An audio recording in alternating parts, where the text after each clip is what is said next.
Psoriasis skin की एक बीमारी है जिसमें लाल रंग के पपड़ीदार चकत्ते स्किन पर बनने लगते हैं और यह रोग ज़्यादातर जो है जवान या बड़े उम्र के लोगों में पाया जाता है। कभी-कभार मतलब बच्चों लोगों में भी यह समस्या देखा जा सकता है। महिलाएँ और पुरुष जो है उसे समान रूप से प्रभावित होते हैं और जो सोरियासिस है ये किसी तरह का संक्रमण नहीं है। ये एक ऑटो इम्यून डिजीज़ है और ये जो है संक्रामक नहीं है। यानी यह छूने या हाथ मिलाने से नहीं फैलता है। तो चलिए आज डॉक्टर अरुण के पास चलते हैं और जानते हैं कि ये सोरियासिस जो है ये जो स्किन का डिजीज़ है तो ये किस तरह लोगों में मतलब इफ़ेक्ट करता है और जो इसके प्रति जो भ्रांतियाँ फैली हुई हैं तो इसके बारे में डिटेल से जानते हैं। थैंक यू डॉक्टर चंदन। जैसा कि आपने अभी चर्चा किया सोरियासिस के विषय में, ये बहुत ही कॉमन कंडीशन होते जा रहा है और ये करीब करीब प्रत्येक उम्र को इन्वॉल्व कर रहा है। Male is more prone than female, क्योंकि वो बाहर ज़्यादा जाते हैं, निकलते हैं। और ये साबित हो चुका है रिसर्च से कि this is a auto immune disorder, purely auto immune disorder है। और इसमें स्किन प्लेक बन जाता है। प्लेक मीन्स की हार्डनेस ऑफ स्किन, जो पाइलअप होते जाता है, जो एपिथेलियल लेयर है वो पाइलअप होने लगता है। और जो रियल में जो एक एनाजेन टेलोजेन जो स्किन के जो लेयर्स हैं, जो उनके बनने का और फाल होने की जो प्रक्रिया है वो थोड़ी सी स्थिर हो जाती है, पाइलअप होने लगता है। जो लेयर्स है जो जनरली 1 मंथ में धीरे धीरे हटता है, वो इस सोरियासिस जैसे बीमारियों में वो प्रॉपरली वो फाल नहीं होकर वो टिका रहता है। और ये ट्रीटमेंट रेजिस्टेंट हो जाता है। कई बार देखा गया है कि ये कई बार कोशिश करने के बावजूद भी, बहुत सारे ट्रीटमेंट के बावजूद भी ये रेजिस्टेंट हो जाता है। और इसका इम्यूनिटी से भी कुछ संबंध है, इम्यूनिटी बूस्टअप करता है। और देखा गया है कि ये जो चीज़ें, इसमें एक फ्लेयर की फेनोमेना है और रिग्रेशन की, रिमिशन की फेनोमेना है। फ्लेयर मीन्स कि कुछ इंटरवल में स्किन काफ़ी हद तक ग्रोथ कर जाता है, फ्लेयर हो जाता है। और कभी कभी देखा गया है कि 1-2 महीने बाद ये रिमिट कर जाता है, ख़त्म होने लगता है। लेकिन रिमिशन और फ्लेयर अप की जो घटनाएं हैं, ये जरूरी नहीं है कि एक इसका कोई रूल्स नहीं है। आई वांट टू टेल, ये कभी भी किसी भी तरीके से ये सीवियर हो सकता है, माइल्ड हो सकता है, मॉडरेट हो सकता है। सोरियासिस को आप ये कह सकते हैं कि बॉडी के अगर 3% पार्ट को इन्वॉल्व करता है तो ये माइल्ड हुआ, मॉडरेट हुआ अगर 3 से 10%, और अगर 10 से एबव तो पार्ट को कवर, स्किन के पार्ट को अगर ये इन्वॉल्व करता है तो इसे हम सीवियर सोरियासिस बोल सकते हैं। और इसमें ये देखा गया है कि सोरियासिस की जो ये है, जो सीवियरिटी है, वो अलग अलग जगहों पर अलग अलग पाया जाता है।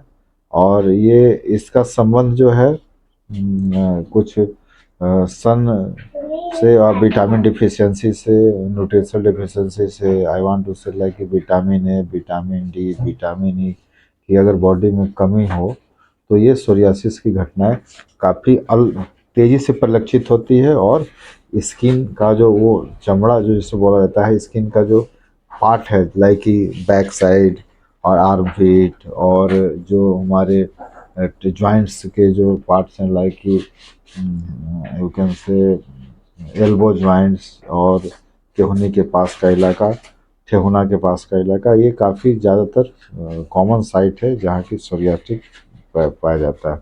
और ये कई टाइप का हो सकते हैं, जैसे कि एक गुट्टा सोरियासिस है, या आपका इन्वर्स सोरियासिस है, प्लेक सोरियासिस हो सकता है, एर्थ्रोडर्मिक सोरियासिस हो सकता है। कई तरह के सोरियासिस के टाइप्स हैं। और पस्चुलर सोरियासिस भी बहुत कॉमन है, जहाँ की पस्चुल बन जाते हैं, लेयर वाइज बन जाता है और वो काफ़ी रेजिस्टेंट होता है, ड्रग रेजिस्टेंट होता है, अवॉइडमेंट भी बहुत कम कर पा। और नाउ अगर ये सोरियासिस प्लेक बन गया तो हाउ यू डायग्नोज, इसे कैसे डायग्नोसिस करेंगे कि ये सोरियासिस है या एरिथ्रोडर्मा बुलोसा नहीं है, या और भी जो स्किन के डिसऑर्डर है उनसे कैसे हम या हैंसन डिजीज है, उनसे कैसे डिफ्रेंशिएट करेंगे? क्योंकि प्राइमरी स्टेज में ये अदर बीमारियों जैसा लगता है, लेकिन एक समय के बाद हम इस पहुंच पाते हैं कि ये सोरियासिस है। So before that progression how will diagnose? तो ये एक्जिमा तो नहीं है, ये सिंपल इसकी इचिंग तो नहीं है, या ड्रग रिएक्शन तो नहीं है। तो स्किन बायोप्सी से ये पता किया जा सकता है, बॉडी सरफेस एरिया से पता किया जा सकता है, डर्मेटोलॉजी क्वालिटी के इंडेक्स एक टर्म है, उससे हम लोग पता कर सकते हैं। Now coming to the cause, ये देखा गया है कि जो पर्सन ज़्यादा जिसमें इम्यूनिटी प्रॉब्लम जो टी सेल प्रोटेक्टिव होता है, अगर उसकी डिफेंसिव हो जाए तो इन्फेक्शियस एजेंट हावी हो जाएंगे। इन्फेक्शन होने की वजह से ये सोरियासिस बहुत तेज़ी से फैलता है, लाइक कि guttate psoriasis. Now coming to the triggering factors, ये कौन से एजेंट है, कौन से फैक्टर्स है जो इसके कॉज को, इसके प्रोग्रेशन को बढ़ा देते हैं? तो सबसे महत्वपूर्ण है स्ट्रेस एंड एंग्जाइटी। जो साइकोलॉजिकल पेशेंट है, जो साइकियाट्रिक पेशेंट है, उनमें स्ट्रेस की वजह से ये देखा गया है कि ये बढ़ जाता है। स्किन की अगर कोई इंजरी है, कांस्टेंट क्रोनिक इंजरी है, सनबर्न है, स्क्रैच है, cold weather, infection, hormonal changes, traumatic changes, ये सभी चीज़ों में देखा गया है कि सोरियासिस का प्रकोप बढ़ जाता है। कुछ ऐसी भी दवाई है जो क्रोनिकली लिया जाए, बहुत दिनों तक लिया जाए, जैसे कि लिथियम हुआ, एंटी मलेरियल हुआ, बीटा ब्लॉकर्स हुआ, इंटरफेरॉन, एमिक्यूमोड, टर्बिनाफिर और टेट्रासाइकिल, या नॉन स्टेरॉयडल कुछ मेडिसिन है, या ACE inhibitors, that also causes for the psoriasis apart from fibrates. Fibrate जो ड्रग्स आते हैं जो एंटी कोलेस्ट्रेज के लिए है, जो कि कोलेस्ट्रॉल को कम करता है। तो ये देखा गया है कि इस तरह के मेडिकेशन से सोरियासिस, जो ड्रग इंड्यूस्ड सोरियासिस है। Now coming to the risk factors, what are the risk factors जो कि पेशेंट, किस तरह के पेशेंट में ये तो देखा गया है कि इन्फ्लामेटरी बाउल डिजीज, कई बार जो पर्सन जो क्रोन्स डिजीज के हैं या अल्सरेटिव कोलाइटिस के हैं, उनमें एक एसोसिएशन के रूप में या ट्रिगर फैक्टर के रूप में ये हो सकता है। जेनेटिकली भी ये पाया जाता है, कुछ जेनेटिक पेशेंट जिनमें कि देखा गया है कि जो कुछ डिसऑर्डर जो कि पूर्वजों से चले आ रहा है, इन्फेक्शन की वजह से, या वैसे पर्सन जो 40% कॉज जो है इन्फेक्शन से है, या 1/3 to 40% कर सकते हैं कि ड्यू टू इन्फेक्शन। ये इन्फेक्शन कई तरीके का हो सकता है, जैसा पहले मैंने डिस्कस किया कि अगर इम्यूनिटी उसकी कमज़ोर पड़ जाती है, जो कि टी लिम्फोसाइट का इसमें ज़्यादा रोल है, that also causes the infection to grow up, flare up and now coming to the person, कुछ पर्सन ऐसे होते हैं जो अदर बीमारियों से ग्रसित है, जैसे कार्डियोवास्कुलर डिजीज हो सकता है उनको, मेटाबॉलिक डिसऑर्डर हो सकता है लाइक डायबिटीज और थायराइड, और ट्रॉमेटिक हो सकते हैं। उनमें देखा गया है कि इस तरह की बीमारी बहुत ही ज़्यादा तेज़ी से प्रोग्रेस करती है। Apart from the hypertension, diabetes, smoking, alcoholic infection, obese patient, they all are causing the psoriasis. Now coming to the complication, अगर सोरियासिस को हम अगर ट्रीट नहीं करते हैं, टाइम से ट्रीट नहीं करते हैं, तो ये प्रोग्रेस करने लगता है। और एक सोरियाटिक आर्थ्रोपैथी बहुत ही कॉमन टर्म है, PSA, that psoriatic arthropathy arthritic changes लाता है, बेसिकली ठेहुना में कह सकते हैं, नी जॉइंट में, या अदर जो छोटे छोटे जॉइंट है उसे एक्सक्लूड करना होगा कि रोमेटॉइड आर्थराइटिक है, ओस्टियोआर्थ्रोपैथी है, और कि ये सोरियाटिक आर्थ्रोपैथी है। इस तरह की चीज़ों को हम लोग, या जो उरेटर क्रिस्टल की वजह से भी सोरियासिस में आर्थ्रोपैथी होता है, आर्थराइटिक चेंजेज होता है। तो इन चीज़ों को हमको ध्यान में रखना है, और मिस डायग्नोसिस नहीं होनी चाहिए, प्रॉपर हिस्ट्री लेना होगा। कोई पेशेंट आ सकता है जॉइंट पेन लेकर, उसको ऐसा नहीं है कि पेन किलर दे के और नाल्जेसिक दे के और छोड़ दे, नो। उस तरह के पेशेंट में हिस्ट्री लेने पर पता चलता है कि उसको स्किन चेंजेस था, और एज ए कॉम्प्लिकेशन वो आर्थ्रोपैथी और आर्थराइटिस के रूप में प्रेजेंट कर रहा है। अगर पेशेंट परसिस्टेंटली ये रहा किस, तो वो कई तरह की बीमारियों से ग्रसित हो सकता है। आई वांट टू से कि person if not treated properly, जो पेशेंट सोरियासिस का अगर ट्रीट नहीं किया जाए तो उससे अदर बीमारियां भी हो सकती है, लाइक डिप्रेशन और एंजाइटी या कार्डियोवास्कुलर डिजीज और इन्फ्लेमेटरी बाउल डिसऑर्डर और डिसलिपिडीमिया, डायबिटीज, इस तरह की चीज़ बहुत ही कॉमन है। अगर पेशेंट की सोरियासिस को सही समय से ट्रीट ना किया जाए तो पेशेंट डिप्रेशन में चला जाता है। तो हाउ द ट्रीट, क्या ट्रीटमेंट का मोड होना चाहिए, कौन से लोग ट्रीटमेंट करते हैं, तो इसमें देखिए जो ट्रीटमेंट है ज़्यादातर डर्माटोलॉजिस्ट का ये पार्ट होता है। वो डिसाइड करेंगे कि ये कौन, इसका डायग्नोसिस क्या है, एलोपेसियस से है या एक्जिमा से है, इचिंग है, सिंपल इचिंग है कि सोरियाटिक आर्थ्रोपैथी है। ये जो ब्रांच है वो स्किन के डॉक्टर जिसको डर्माटोलॉजिस्ट बोलता है, वो उनका पार्ट होता है ट्रीटमेंट का। और इसमें मेडिकेशन बहुत ही कॉमन है।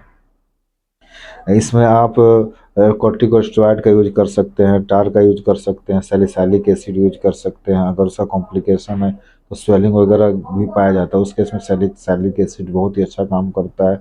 एंटी इन्फ्लामेटरी है, एंटी इच एजेंट दे सकते हैं, क्योंकि देखा गया है कि ये presentation apart from flakes patient में इचिंग बहुत ही ज़्यादा होने लगती है और उसे सिंपल एक्जिमा मानकर और हम मार्केट में बहुत सारी दवाइयाँ हैं उसको देकर कोशिश करते हैं ठीक होने का, लेकिन रियल में तो सोरियासिस है। लेकिन as a supportive therapy, as a supportive agent के रूप में हम इसे सोरियासिस के रूप में दिया जा सकता है।